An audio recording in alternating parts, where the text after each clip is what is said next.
We're all there. A quick show of hands. Do you believe his comments were in any way racist? Nobody. Okay. A dual. She's like, oh, nobody. Oh, man, this was amazing. This video is going to make you smile. Here in this video, ABC is talking to black conservative voters. And they're trying to allude primarily to Trump's recent comment about his shoes and how is those remarks were supposedly racist. But the answers that they got was, I would say, unexpected.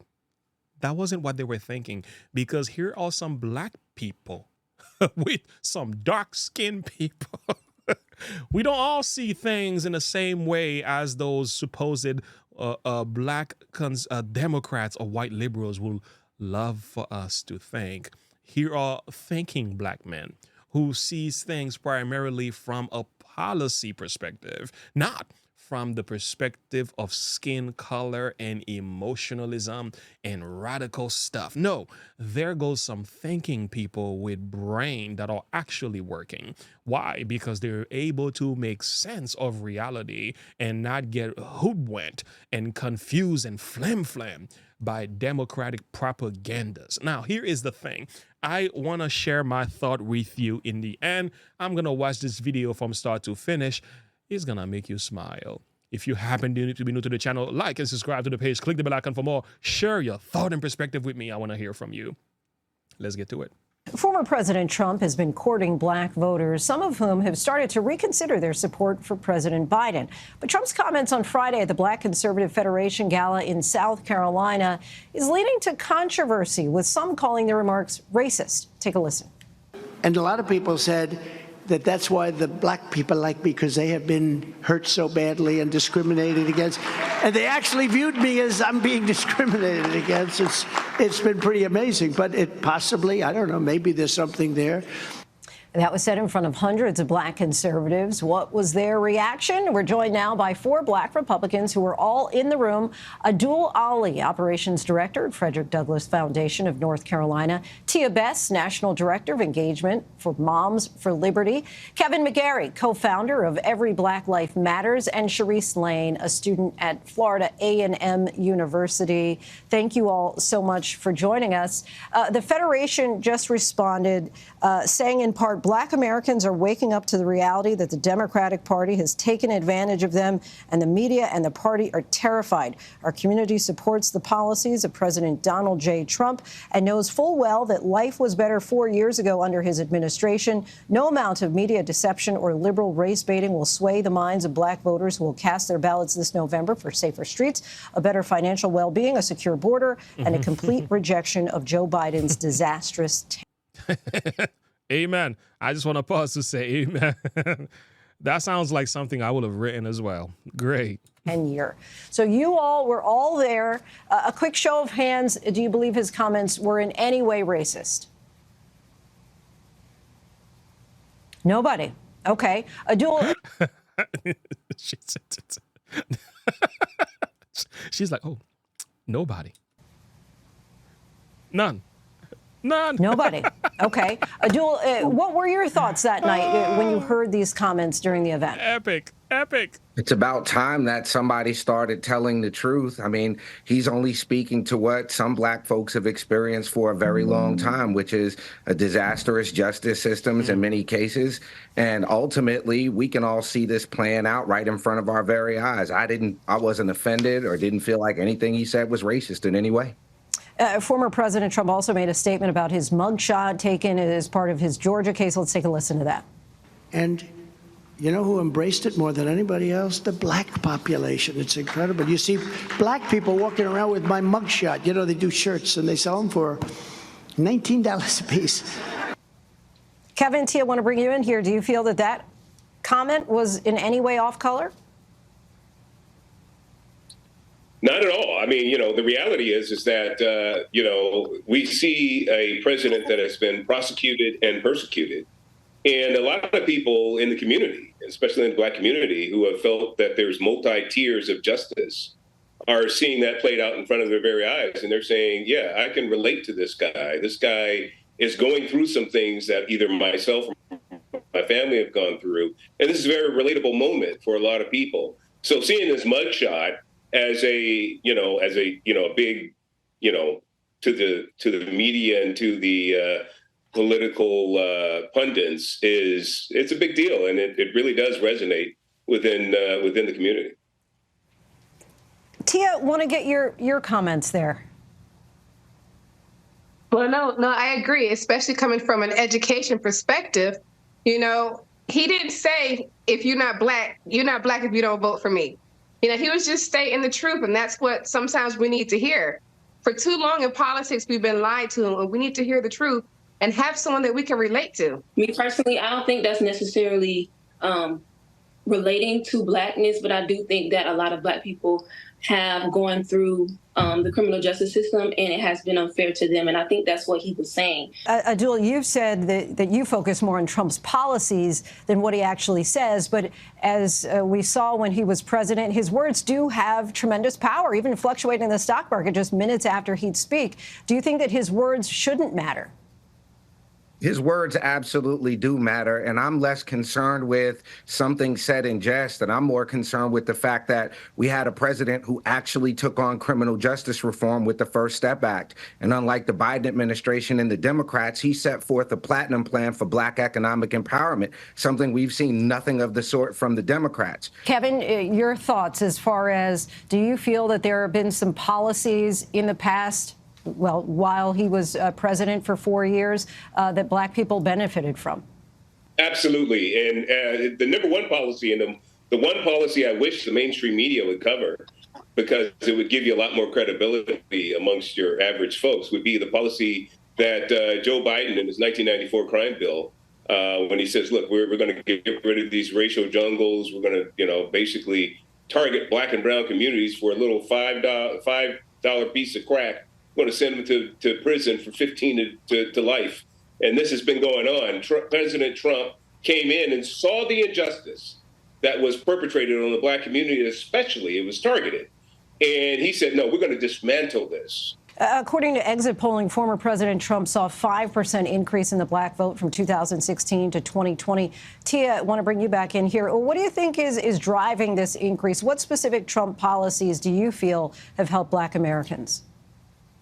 Well, I'll start with myself. I was a Democrat for all my life, my entire family, but it was around COVID time when I started paying attention to policies being made. Like, I started paying attention to, when Trump and other politicians were listening to the parents, the people who really had voices that matter. Because if you look at the media now, no one's paying attention to the parents and what we need. And just because I'm a black parent doesn't mean that I care less about my child. Doesn't mean that my opinion should not be heard. So there have been a lot of policies that, Trump has been supporting within the parental rights system. And anyone can answer here, kind of a jump ball. Final question. What do you think about the media response, the noise, and some of the comments made as a result of the controversial remarks, if you will, that Donald Trump said over the weekend? And I'm also curious, is there anything that Donald Trump could say that would stop you all from voting for him? For me, I would say that it's more so about policy and action instead of just talking. Someone can talk a good game all day. They can appeal to black voters if they want to, but it's all about policy and what you're doing.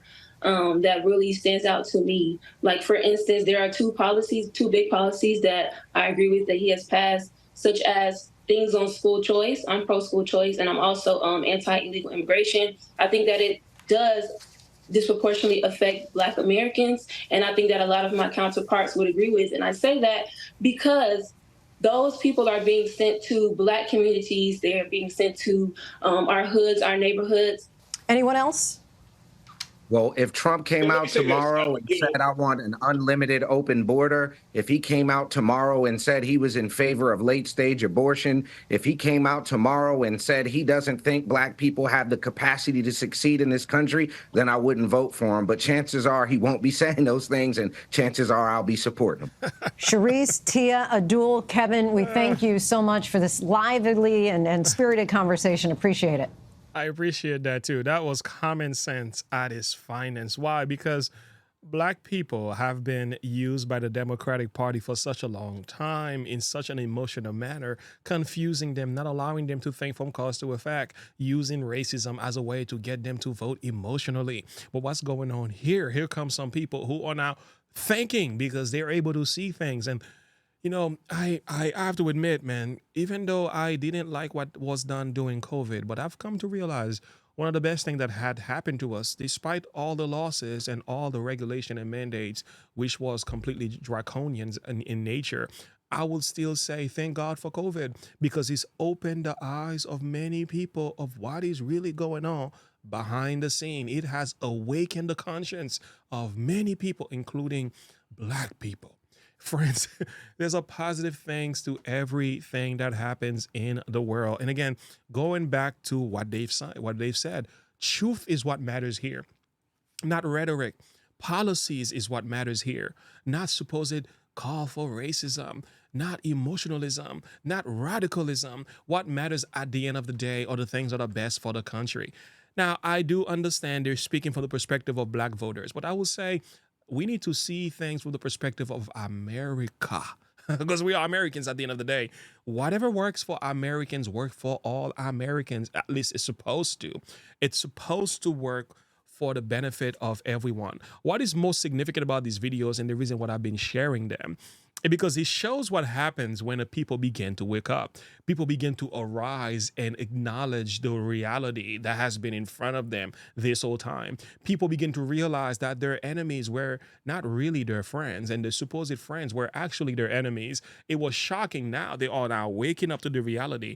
Wait a minute, man, these dams have been lying to us this whole time. They've been using and abusing us and putting us in chains this whole time. They've been the one lying to us this whole time. They've been the one behind the KKK and confusing people and manipulating people. They've been the one working alongside of the deep state and putting laws in place to put us in chains once again mentally. They've been the one doing that. So now they've decided to wake up and arise. And it's amazing to watch when the question was asked, how many of you felt like this was racist?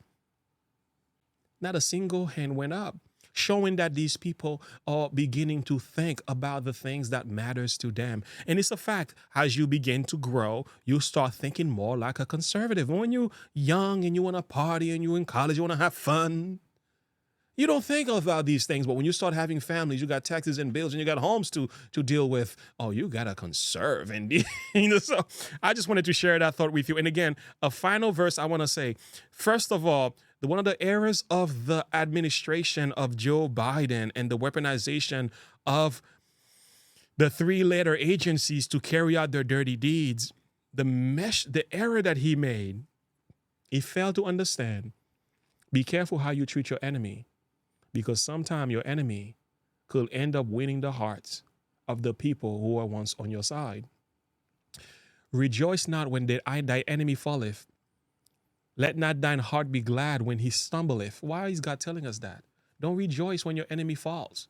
So let's think about this. If Trump was the enemy of the Democratic Party, right? They're rejoicing every time something went wrong with Trump. Do you know what is also going on when this happens? People are starting to sympathize with him. Not only that, lest the Lord see it and it displease him, he turneth away his wrath from him. God hates injustice. So even if a person is an enemy of yours and they are receiving the rightly due, God says, don't rejoice, buddy. Don't rejoice. Because if you rejoice, I'm going to turn away my wrath from them. And guess what? When God removes his wrath, what does he give? He gives mercy. And what happens when God turns away his wrath? The supposed enemy now becomes kings. And that's what's happening now in exchange. You see, the left, they thought it was a good idea to tear Trump apart, whip him in front of the eyes of the people, just tie him to a tree and whip him from behind consistently. They did this, they did that, they did this, financial lawfare. They went after him in so many different ways. They put the man in all kind of difficult position. They made him look like he was the devil incarnate. But the fact of the matter is, they forgot one single thing. The people were watching. the people were watching. And as long as the people are watching, they're going to have a new interpretation. They're going to say, why do you hate him so much? Is he that bad? He can't be that evil. I think there's something wrong with your heart. See, the thought of the people will naturally sympathize with the individual that you supposedly call and want to depict as a criminal. And what people will naturally do, they will say, maybe he's the good guy. Maybe you're the wicked one. You know, I've shared something with people that were, one of the questions was, since God knew Lucifer committed sin in heaven, why didn't he destroy Lucifer? Because the Trump effect would have taken place. Because had God strike Lucifer down as soon as he sinned in heaven and not giving him time to expose his character before the entire universe, the one thing that would have happened, the angels, even the creation world, if shall I say, they will have sympathized with him. And once they sympathize with the devil, they will hate God. This is why God allows Satan to run rampant in our society. It's not to say he's not restraining him. I just want to give you a little bit of apologetics here. Why does evil exist? Because evil has to be unmasked. It needs time to be unmasked. It must be exposed. If you strike it down too soon, people will say, why did you do that? And they will sympathize with the devil, then God. And what's going on here in essence? The enemies of Trump have turned Trump into a martyr. The enemies of Trump have made him supernatural. The enemies of Trump have made him bigger than he ever was. They've given him attention. They've given him whipping. They've sacrificed him, beat on him, whipped. And by so doing, they've turned Trump into a supernatural creature. And now, guess what's going on? I'm voting for him. So I'm just saying. Anyway, friends, I'm done talking. Share your thought and perspective with me. I want to hear from you. Until next time, have a good one. Don't forget to like and subscribe to the page, by the way.